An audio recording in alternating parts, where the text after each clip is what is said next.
తొక్కిసలాట ఘటనపై టీటీడీలో రచ్చ కొనసాగుతూనే ఉంది. గురువారం ముఖ్యమంత్రి ముందే EO Syamala Rao, chairman BR Naidu మధ్య వాగ్యుద్ధం జరగగా శుక్రవారం వైకుంఠ ఏకాదశి రోజున తిరుమలలో జరిగిన టీటీడీ పాలక మండలి సమావేశం కూడా రచ్చరచ్చగా మారింది. తిరుమల ఆలయ పాలనా వ్యవహారాల్లో అధికారులు వ్యవహరిస్తున్న తీరుపై పాలక మండలి సభ్యులు నిప్పులు చెరిగారు.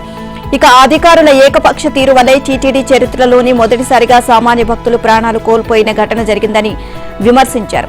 అధికారుల తీరుతో తాము తలదించుకోవాల్సి వచ్చిందని పలువురు సభ్యులు ధ్వజమెత్తారు. ప్రధానంగా ఈవో శ్యామలారావు వ్యవహార శైలిని పాలక మండలి సభ్యులు తప్పుపట్టినట్లు సమాచారం.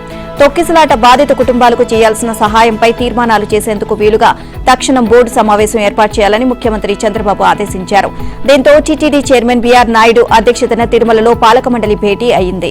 ఇతర రాష్ట్రాలకు చెందిన ముగ్గురు సభ్యులు మినహా మిగిలిన సభ్యులు ఈవో శ్యామలారావు, అదనపు ఈవో వెంకయ్య చౌదరి, ఇతర అధికారులు ఈ భేటీకి హాజరయ్యారు. ఇక సీఎం ఆదేశాల మేరకు ఏర్పాటు చేసిన ఈ భేటీ కూడా అధికారులు వర్సెస్ పాలక మండలిగా మారింది.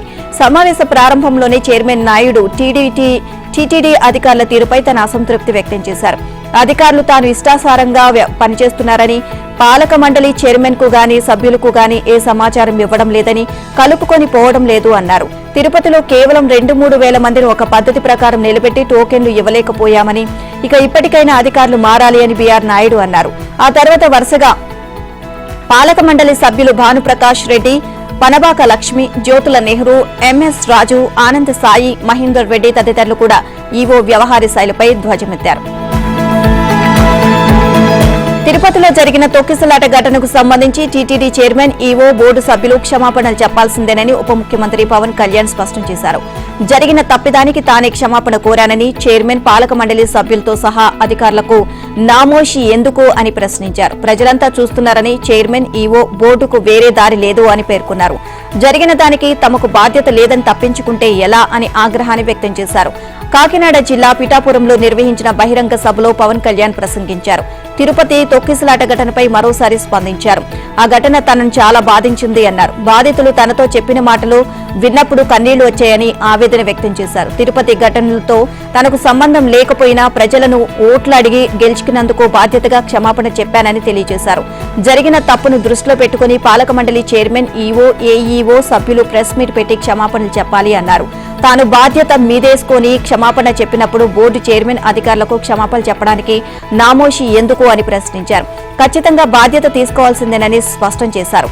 తొక్కిసలాట ఘటనపై క్షమాపణలు చెప్పాలని ఉప ముఖ్యమంత్రి పవన్ కళ్యాణ్ డిమాండ్. దీనిపై పాలక మండలి చైర్మన్ బీఆర్ నాయుడు ప్రతిస్పందనతో కొంత కలకలం చెలరేగింది. మీరు క్షమాపణ చెబుతున్నారా అని మీడియా ప్రతినిధులు ప్రశ్నించగా, క్షమాపణ చెప్పడంలో తప్పు లేదు, చెప్పినంత మాత్రాన చనిపోయిన వారు బతికి రారు కదా, ఎవరో ఏదో మాట్లాడితే స్పందించాల్సిన అవసరం లేదు అని వ్యాఖ్యానించారు. దీంతో పవన్ డిమాండ్ చేసిన క్షమాపణలు చెప్పడం లేదని ప్రచారం జరిగింది. ఈ విషయాన్ని కొందరు సన్నిహితులు ఆయన దృష్టికి తీసుకువెళ్లారు. దీంతో అప్పటికప్పుడు క్షమాపణ చెబుతూ ఒక ప్రకటన విడుదల చేశారు. తొక్కిసలాటలో చనిపోయిన 6 కుటుంబాలకు 25 లక్షల చొప్పున పరిహారం చెల్లించాలి అని టీటీడీ పాలక మండలి తీర్మానించింది. అలాగే వారి పిల్లల చదువుల బాధ్యతను కూడా స్వీకరించాలని నిర్ణయించింది. మృతుల కుటుంబాల నుంచి ఒక్కొక్కరికి టీటీడీలో నియామకాలకు ఏర్పాటు చేసిన కార్పొరేషన్ ద్వారా ఉద్యోగం ఇవ్వాలి అని తీర్మానించింది. కుంభకోణాల్లో గత వైసీపీ ప్రభుత్వం రికార్డులు సృష్టించిందని ఉప ముఖ్యమంత్రి పవన్ కళ్యాణ్ అన్నారు. స్వాతంత్ర్యం వచ్చి 75 ఏళ్లు దాటిన ఏజెన్సీలో 414 కుగ్రామాల ప్రజలు ఆసుపత్రులకు డోలీలు కట్టుకుని వెళ్లాల్సిన పరిస్థితి ఏర్పడింది అని తెలియజేశారు. ఈ ఇబ్బందులను సీఎం చంద్రబాబు దృష్టికి తీసుకువెళ్తే 39 కోట్లు మంజూరు చేశారని చెప్పారు. కానీ గత వైసీపీ పాలనలో విశాఖలో 500 కోట్లతో ప్యాలెస్ కట్టుకున్నారని, ఏకంగా 2 నుంచి 3 కోట్ల రూపాయల వ్యయంతో బాత్రూంలు నిర్మించుకున్నారని దుయ్యబట్టారు. చిన్నపాటి రోడ్డును కూడా నిర్మించలేదని ఆవేదన వ్యక్తం చేశారు. గత ప్రభుత్వ 5 ఏళ్ల పాలనలో కుంభకోణాల్లో రికార్డులు సృష్టించిందని తెలిపారు. కాకినాడ జిల్లా పిఠాపురంలో పవన్ శుక్రవారం పర్యటించారు. ఇక కుమరాపురం నుంచి ఏపీ వ్యాప్తంగా 12,500 చిన్న స్థాయి గోకులాలను ఆయన ప్రారంభించారు. గత వైసీపీ ప్రభుత్వంలో అలవాట్లు ఇంకా కొంతమంది అధికారులకు పోలేదు అన్నారు పవన్ కళ్యాణ్. కొందరు నిర్లక్ష్యంగా ఉంటున్నారని, తనకు పని చేయడం తప్ప వేరేది తెలియదు అన్నారు. పిఠాపురంలో ప్రజలు ఇచ్చిన విజయంతో కూటమి ప్రభుత్వం ద్వారా ప్రధాని మోదీ రాష్ట్రానికి 2.08 లక్షల కోట్ల పెట్టుబడులు ఇచ్చారని తెలిపారు. దీంతో పిఠాపురంలో ఈ సంక్రాంతి అద్భుతంగా జరపాలి అని, ఊరంతా పందిరి వేద్దామని అనుకున్నామని అన్నారు. కానీ తిరుపతి ఘటనతో ఇలా కష్ట సమయంలో స్థాయి తగ్గించి చేద్దామని పాఠశాలకే పరిమితం చేశామని చెప్పారు. ఏపీలో గత 5 ఏళ్ల వైసీపీ పాలనలో నిర్మాణ రంగం అధ్వానంగా తయారైందని ముఖ్యమంత్రి చంద్రబాబు అన్నారు. ఈ రంగానికి పెద్ద బూస్టప్ అవసరమని తెలిపారు. ఇక పడకేసిన నిర్మాణ రంగాన్ని ఆదుకుని మళ్లీ పైకి తీసుకొస్తామని ప్రకటించారు. గుంటూరులోని చేబ్రోలు హనుమయ్య కంపెనీ ప్రాంగణంలో national real estate development council capital zone 12వ ప్రాపర్టీ షోను ఆయన జ్యోతి ప్రజ్వలన చేసి ప్రారంభించి ప్రసంగించారు. ఎన్నికల సమయానికి రాష్ట్రంలో సమస్యలు విలయతాండవం చేస్తున్నాయి. అన్ని రంగాలు పతనావస్థకు చేరుకున్నాయి. ఎటు చూసినా విధ్వంసం, అంధకారమే. ప్రజలు మమ్మల్ని నమ్మే 93% మంది అభ్యర్థులను గెలిపించారని, ఆ నమ్మకాన్ని నిలుపుకుంటూ రాష్ట్ర పునర్నిర్మాణాన్ని ప్రారంభించామని అన్నారు. 2 రోజుల క్రితమే ప్రధాని మోదీ విశాఖకు వచ్చి 2.08 లక్షల కోట్ల విలువైన అభివృద్ది పనులు శంకుస్థాపనలు, ప్రారంభోత్సవాలు చేశారని తెలిపారు. ఇప్పుడిప్పుడే పెట్టుబడులు వస్తున్నాయి, విశ్వాసం పెరుగుతోంది అని, బ్రాండ్ ఏపీ మళ్లీ ముందుకెళ్తోంది అని సీఎం చెప్పారు. భవన నిర్మాణ రంగంలో ఏపీ నూతన విధానం శభాష్ అనేలా ఉంటుంది అని, ఏ ఇతర రాష్ట్రమైనా దాన్ని ఆదర్శంగా తీసుకునేలా చేస్తామని చంద్రబాబు తెలిపారు. 2 నెలల్లోనే భవన నిర్మాణాలకు ప్రత్యేక డాష్ బోర్డును తీసుకొస్తామని అన్నారు. ఇక ఇందులో సంబంధిత అన్ని శాఖల సేవలు అందుబాటులో ఉంటాయి అన్నారు. ఎన్ఓసీలు, ఇతర అనుమతుల కోసం వాటి చుట్టూ తిరగాల్సిన అవసరం ఉండదు అన్నారు. బిల్డింగ్ లేఅవుట్ ప్లాన్లను ఏ శాఖ ఎన్ని రోజుల్లో క్లియరెన్స్ చేసిందో కూడా తెలియజేస్తాం. నిర్ణీత వ్యవధిలో దరఖాస్తు క్లియర్ కాకపోతే ఆటోమేటిక్ గా అనుమతులు వచ్చేలా చేసి జాప్యానికి బాధ్యులైన సంబంధిత అధికారులపై చర్యలు తీసుకుంటామని ప్రకటించారు. అభివృద్ధికి దోహదం చేసే కొత్త అవకాశాలను అందిపుచ్చుకోవడంలో ఇక్కడ టీడీపీ, కేంద్రంలో ఎన్డీఏ ముందుంటాయని చంద్రబాబు అన్నారు. ఏపీని సారా రహితంగా మార్చేందుకు ప్రభుత్వం నూతన కార్యాచరణ ప్రారంభించింది. గత తెలుగుదేశం ప్రభుత్వంలో సారాపై నవోదయం పేరుతో సారా నిర్మూలన కార్యక్రమం అమలు చేయగా ఇప్పుడు నవోదయం 2.0 పేరుతో మళ్లీ కార్యక్రమాన్ని అమలు చేయబోతోంది. నవోదయం 2.0 కార్యక్రమం షెడ్యూల్ ఖరారు చేస్తూ ఎక్సైజ్ ముఖ్య కార్యదర్శి ఎంకే మీనా ఉత్తర్వులు జారీ చేశారు. మొత్తం 5 దశల్లో ఈ కార్యక్రమం అమలు చేస్తారు. సంక్రాంతి తర్వాత ఈ కార్యక్రమాన్ని ప్రారంభించనున్నారు. మొదటి దశలో సారా ప్రభావిత గ్రామాలను సందర్శించి గ్రామ సభలు నిర్వహిస్తారు. స్థానిక ప్రజాప్రతినిధులు ప్రజలను భాగస్వాములను చేసి సారా దుష్పరిణామాలను వివరిస్తారు. సారాపై ఆధారపడి జీవిస్తున్న వారికి ప్రత్యామ్నాయ జీవనోపాధి కల్పిస్తారు.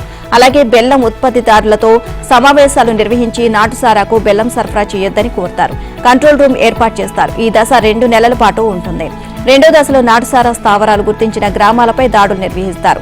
సారా, బెల్లం ఊటను ధ్వంసం చేస్తారు. ప్రతి కేసులో పట్టుబడిన వారితో పాటు వెనుక ఎవరున్నారు అనేది వెలికితీసే ప్రయత్నం చేస్తారు. దారులు లేని, వెళ్లలేని గ్రామాలపై ప్రత్యేక కార్యాచరణ రూపొందిస్తారు. ఇక ఎక్కడైనా భారీగా బెల్లం అమ్మితే వాటిపై నిఘా పెడతారు. సారాకు బెల్లం సరఫరా చేసే వ్యాపారులను బాధ్యులను చేస్తారు. కేవలం సారా అమ్మకాలు చేసే గ్రామాల్లో రవాణా చేసే వారిని ఈ కేసులకు బాధ్యులుగా చేరుస్తారు. ఇక ఈ దశ 2 నెలలు ఉంటుంది. సారా రహితంగా మార్చిన గ్రామాల్లో తదుపరి చర్యలు ప్రారంభిస్తారు. భవిష్యత్తులోనూ సారా తయారు చేయకుండా నిరంతర పర్యవేక్షణ ఉంచుతారు. మళ్లీ గ్రామ సభలు నిర్వహించి సారా వల్ల కలిగే నష్టాలపై అవగాహన కల్పిస్తారు. జిల్లా కలెక్టర్ సారా తయారీదారులకు ప్రత్యామ్నాయ జీవనోపాధిపై పథకాలు అమలు చేస్తారు. ఇక నైపుణ్య శిక్షణ, చిన్న స్థాయి వ్యక్తిగత, గ్రూపు వ్యాపార అవకాశాలు కల్పిస్తారు. 2 నెలల కాల వ్యవధిలో ఈ కార్యక్రమాలు పూర్తి చేస్తారు. గ్రామ వార్డు సచివాలయ ఉద్యోగుల రేషనలైజేషన్ ద్వారా వారి నుంచి మంచి సేవలు పొందేలా ప్రభుత్వం ప్రణాళికలు సిద్ధం చేస్తోంది. ఇక ఆ సిబ్బంది కొన్ని చోట్ల ఎక్కువగా, కొన్ని చోట్ల తక్కువగా ఉన్నారు. రేషనలైజేషన్ ప్రక్రియతో దీన్ని సరిదిద్దేందుకు ప్రయత్నాలు ప్రారంభమయ్యాయి. సీఎం చంద్రబాబు గ్రామ వార్డు సచివాలయ శాఖపై సమీక్ష జరిపారు. ఈ సందర్భంగా సిబ్బంది హేతుబద్దీకరణపై చర్చ జరిగింది. ఏపీలో ప్రస్తుతం 11,162 గ్రామ సచివాలయాలు, 3,842 వార్డు సచివాలయాలు ఉన్నాయి. వాటిలో 1,27,175 మంది పనిచేస్తున్నారు. ప్రతి సచివాలయంలో 10 మంది ఉద్యోగులు ఉండేలా ఈ విభాగాన్ని డిజైన్ చేయగా చాలా ప్రాంతాల్లో తక్కువ మందితో నడిపిస్తున్నారు. రేషనలైజేషన్ లో భాగంగా మల్టీపర్పస్ ఫంక్షనరీస్, టెక్నికల్ ఫంక్షనరీస్ వారిని విభజించాలి అని ప్రతిపాదన ఉంది. ఇక మల్టీపర్పస్ విభాగంలోని గ్రామ సచివాలయ పరిధిలోని పంచాయతీ కార్యదర్శులు, digital assistant, welfare education assistant, గ్రామ మహిళా పోలీసు వేస్తారు. ఇక వార్డు సచివాలయంలో అడ్మినిస్ట్రేటివ్ కార్యదర్శి, విద్యా, data processing secretary, welfare development secretary, ward మహిళా సంరక్షణ కార్యదర్శి వస్తారు. టెక్నికల్ విభాగంలో గ్రామ సచివాలయ పరిధిలో VRO, ANM, survey assistant, engineering assistant, agricultural secretary, energy assistant ఉంటారు. వార్డు సచివాలయంలోకి ward revenue secretary, health secretary, planning secretary, amenities secretary, sanitation, ward energy secretary వస్తారు. ప్రతి 2,500 నుంచి 3,500 మంది జనాభాకు 3 మల్టీపర్పస్ సిబ్బంది, 4 టెక్నికల్ సిబ్బంది కలిపి 7 ఉంటారు. 3,500కి మించి జనాభా ఉంటే 4 మల్టీపర్పస్, 4 టెక్నికల్ ఉద్యోగులు కలిపి 8 మంది ఉంటారు.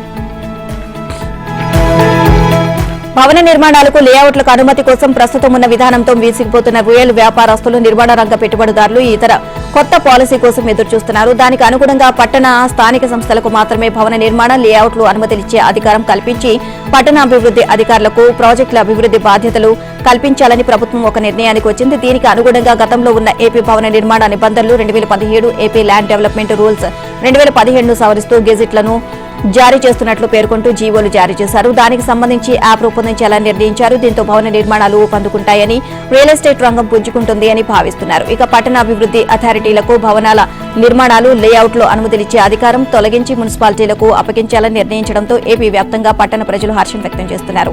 ఇక ఇప్పటి వరకు విశాఖపట్నం, విజయవాడ నగరపాలక సంస్థల్లో మినహా మిగిలిన కార్పొరేషన్లు, మున్సిపాలిటీలు, నగర పంచాయతీలు భవన నిర్మాణాలు లేఅవుట్లకు అనుమతులు ఇవ్వడంలో కొన్ని పరిమితులు ఉన్నాయి. భారీ భవంతులు, భారీ విస్తీర్ణంలో లేఅవుట్ల అనుమతుల కోసం దరఖాస్తులను పట్టణ స్థానిక సంస్థల ద్వారా పట్టణాభివృద్ధి సంస్థలకు పంపుతున్నారు.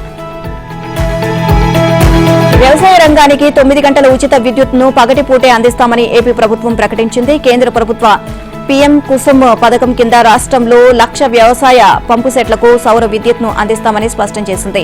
మరో 4 లక్షల పంపు సెట్లకు ఈ స్కీమ్ను విస్తరించాలి అని కేంద్రానికి విజ్ఞప్తి చేశామని తెలిపింది. ఆమోదం వచ్చిన వెంటనే వాటికి సౌర విద్యుత్ అందిస్తామని వెల్లడించింది. ఉచిత పథకాలకు సబ్సిడీ నిధులు సమకూరుస్తామని పేర్కొంది. కర్నూలులో APERC incharge chairman Tagore Ramsingh, ఇక సభ్యుడు పి వెంకట్రామరెడ్డితో కూడిన కమిషన్ ముందు రాష్ట్ర ఇంధన శాఖ సంయుక్త కార్యదర్శి కుమార్ రెడ్డి ఓ ప్రకటన చేశారు. 2024 నాటికి విద్యుత్ రంగంలో 71,762 కోట్ల పెట్టుబడుల పైబడి అప్పులు ఉన్నాయని, 29,377 కోట్ల నష్టాలు ఉన్నాయని తెలిపారు. ఇక ప్రభుత్వం గృహ, పరిశ్రమలు, ఎస్సీ, ఎస్టీ వినియోగదారులు, రైతులకు అందిస్తున్న విద్యుత్కు సబ్సిడీ నిధులు ఇస్తామని స్పష్టం చేశారు. రాష్ట్ర సర్వతోముఖ అభివృద్ధికి దోహదపడేలా నిరంతరాయంగా విద్యుత్ సరఫరా చేస్తామని ప్రకటించారు. గృహ, వాణిజ్య, పారిశ్రామిక రంగాలకు రోజంతా సరసమైన ధరలకు కరెంటు అందిస్తామని అన్నారు.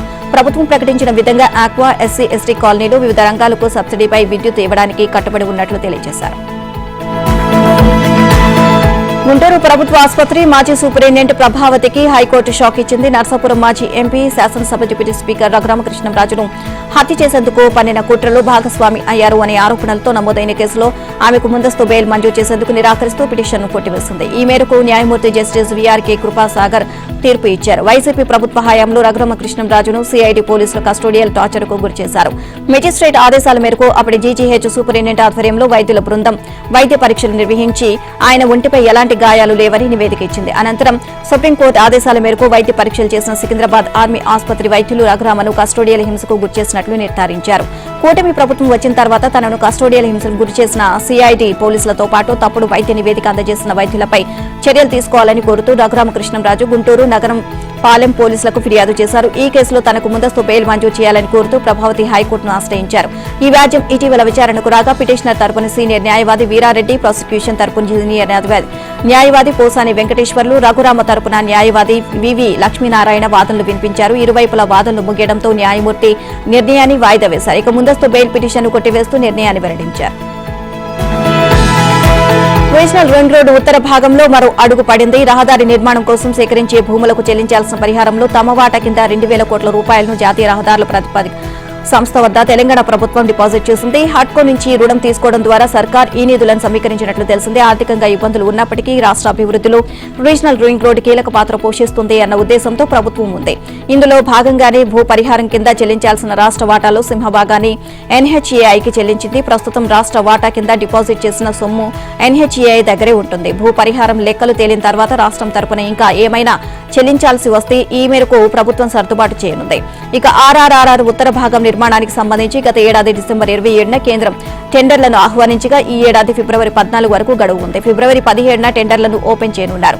ఉత్తర భాగం రోడ్డు సంగారెడ్డిలో మొదలై నర్సాపూర్, తూప్రాన్, గాజ్వేల్, యాదాద్రి, ప్రజ్ఞాపూర్, భువనగిరి మీదుగా చౌటప్పుల వద్ద ముగియనుంది. మొత్తం 161 కిలోమీటర్ల మేర 5 ప్యాకేజీల్లో పనులు చేపట్టనున్నారు. భూ పరిహారం మేరకు 7,104 కోట్ల రూపాయలతో రోడ్డు పనులు చేపట్టనున్నారు. అయితే టెండర్ల ప్రక్రియ పూర్తయ్యేలోపు రహదారికి అవసరమైన భూ సేకరణ పరిహారం విలువ కూడా తేలాల్సి ఉంది. దాని ప్రకారం కేంద్ర రాష్ట్ర వాటాలు ఎంత అనేది తేలనుంది.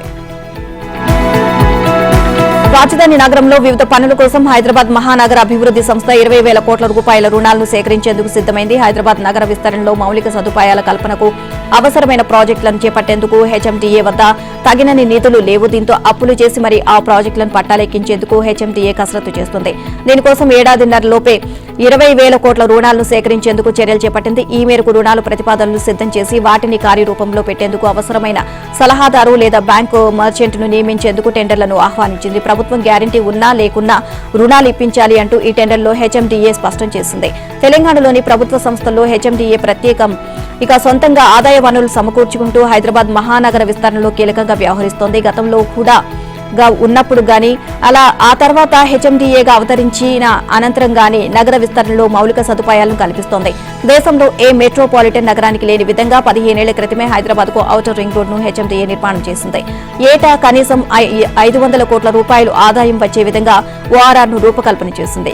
అంతర్జాతీయ ఎయిర్పోర్ట్ నిర్మాణంలోనూ కీలకంగా వ్యవహరించి పివిఎన్ఆర్ ఎక్స్ప్రెస్ వేను నిర్మించింది. తెలుగు తల్లి, బషీర్బాగ్, హైటెక్ సిటీ తదితర 10కి పైగా ఫ్లైఓవర్లను నిర్మించి నగరవాసులకు ట్రాఫిక్ చిక్కులు లేకుండా చేసింది. గత ప్రభుత్వ హయాంలో కోకాపేట, బుద్వేల్, మోకిల్లా, బాచుపల్లి, మేడిపల్లి, బహదూర్పల్లి, తొర్రూరు, కుర్మల్గూడ, తుర్కయాంజిల్ ఇలా నగరం నలువైపులా 1,000 కోట్ల విలువ చేసే స్థలాలను లేఅవుట్లుగా తీర్చిదిద్ది విక్రయించింది. సుమారు 13,000 కోట్ల ఆదాయాన్ని హెచ్ఎండిఏ సమకూర్చిగా నాటి ప్రభుత్వం ఆ నిధులను ఇతర పనులకు మళ్లించింది. బీఆర్ఎస్ అధినేత మాజీ సీఎం కేసీఆర్ ను పార్టీ వర్కింగ్ ప్రెసిడెంట్ కేటీఆర్ కలిశారు. ఫార్ములా ఈ కారు రేస్ కేసులో నిన్న ఏసీబీ విచారణ అనంతరం శనివారం ఆయన సిద్దిపేట జిల్లా ఎర్రవల్లి వ్యవసాయ క్షేత్రంలో కేసీఆర్ తో సమావేశమయ్యారు. ఈ సందర్భంగా భవిష్యత్తు కార్యాచరణపై కేటీఆర్ కు కేసీఆర్ దిశానిర్దేశం చేసినట్లు సమాచారం. పైశాచిక ఆనందం కోసం సీఎం రేవంత్ రెడ్డి బీఆర్ఎస్ మాజీ మంత్రులను, ఎమ్మెల్యేలను భయపెట్టి అనవసరపు కేసులు పెట్టించి భయభ్రాంతులకు గురిచేస్తున్నారని కేసీఆర్ ఈ సందర్భంగా అన్నారు. ప్రజలు ఇదంతా గమనిస్తున్నారని, మనం ఏ తప్పు చేయలేదని, ఎవరు భయపడాల్సిన అవసరం లేదని కేటీఆర్ తో చెప్పారు. ఏ మాత్రం ఆత్మస్థైర్యం కోల్పోకుండా మొండిగా పోరాడాలని సూచించారు. పార్టీ కార్యకర్తలు ఎవరూ అధైర్యపడవద్దని, సంక్రాంతి తర్వాత నియోజకవర్గ స్థాయి వారీగా అందరినీ స్వయంగా తానే పిలిపించుకుని మాట్లాడతానని పేర్కొన్నారు. స్థానిక ఎన్నికల్లో బీఆర్ఎస్ బలపరిచిన అభ్యర్థులను భారీ మెజారిటీతో గెలిపించుకోవాలని పార్టీ శ్రేణులు పిలుపునిచ్చారు.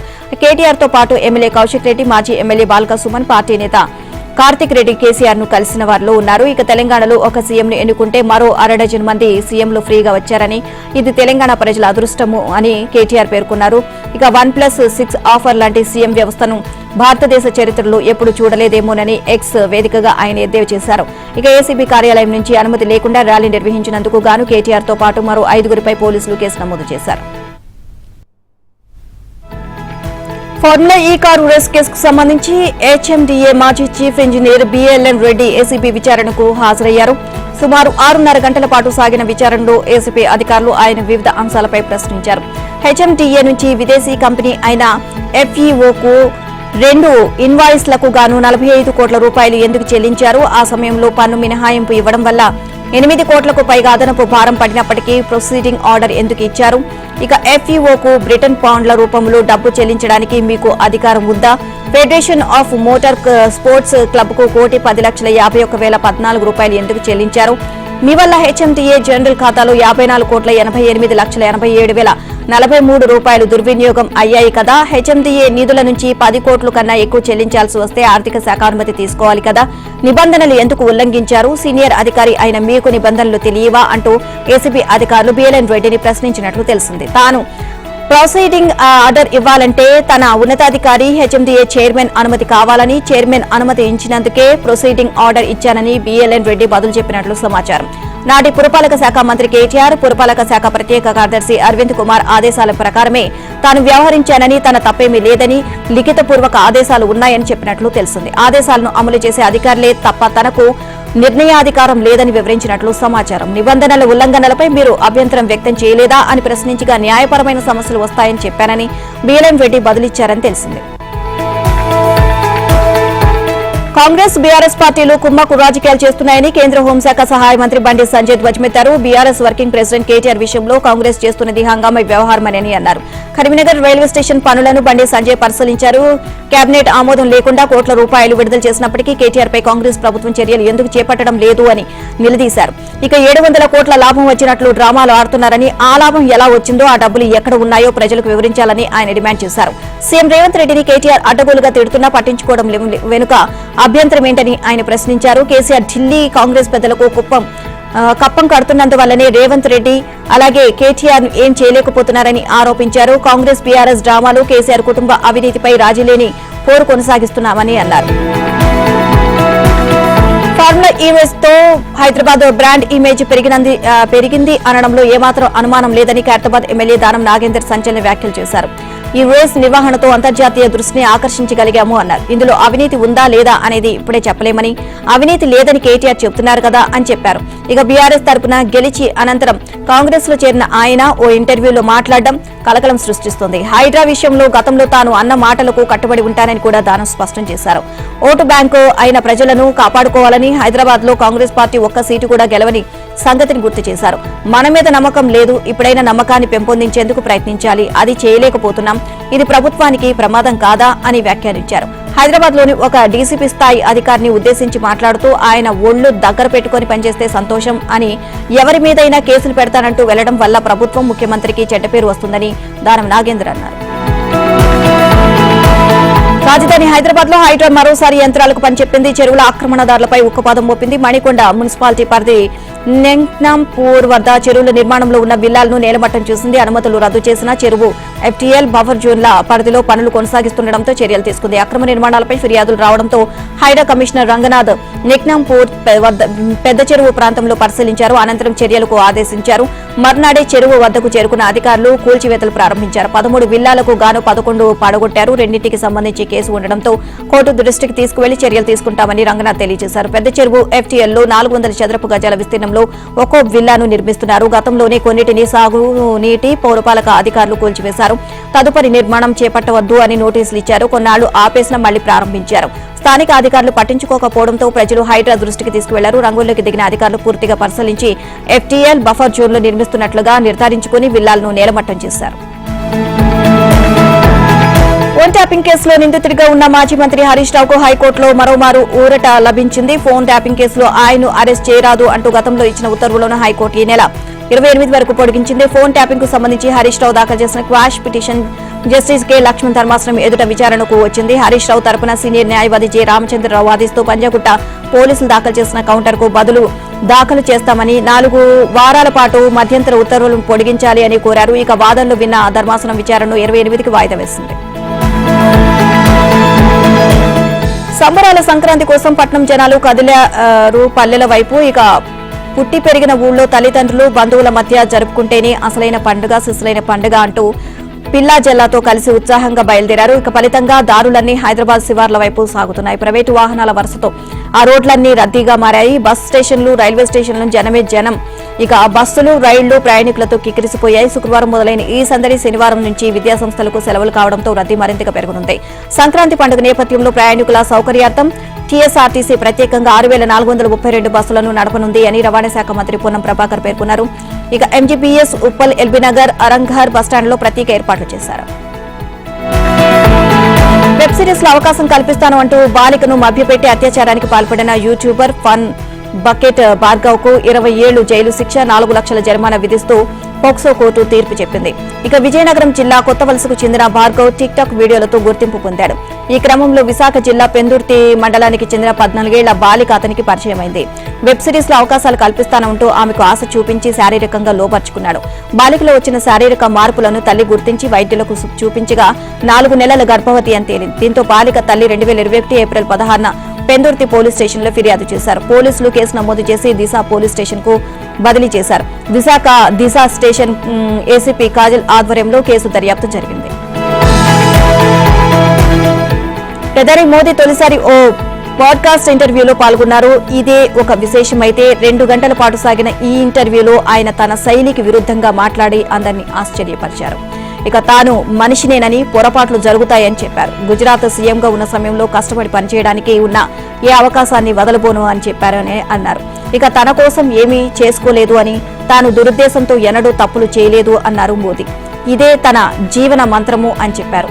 తప్పులనేవి అనివార్యమై అని అన్నారు. తాను కూడా చేసే ఉంటాను అని, ఎందుకంటే తాను మనిషినే, తానేమి భగవంతుణ్ణి కాదు కదా అని మోదీ పేర్కొన్నారు. ఈ సందర్భంగా ఇద్దరూ పలు ఆసక్తికర విషయాలపై మాట్లాడుకున్నారు.